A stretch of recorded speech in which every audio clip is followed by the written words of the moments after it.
Samantala, mahigit 5,000 pasahero ang stranded sa Matnog Port sa Sorsogon. Maging mga sasakyan na isasakay sa Roro pila-pila rin po sa pier. May live report si Myla Aycocho ng GMA Bicol. Myla.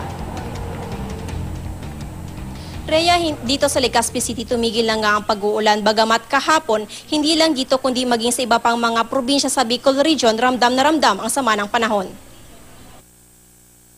Nang stranded sa Matnog Port sa Sorsogon ang mga barkong papuntang Visayas at Mindanao dahil sa masamang panahon. Pero kahapon, nakapaglayag na ang ilan sa kanila. 4,000 pasahero ang nakabiyahe. Gayunman, ayon sa Philippine Ports Authority Bicol, mahigit 5,100 ang pasahero ang nananatili pa ring stranded hanggang kagabi.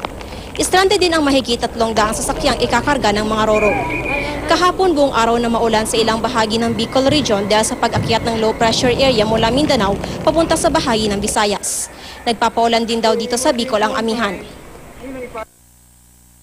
Nga ng pag-asa na posibleng maranasan pa sa ibang parte ng Bicol Region, lalong-lalo na sa probinsya ng Sorsogon at Masbate, ang malakas na buhos ng ulan, kaya pinapaalalahanan ang mga residente doon na mag-ingat sa posibleng pagbabaha at pagguho ng lupa.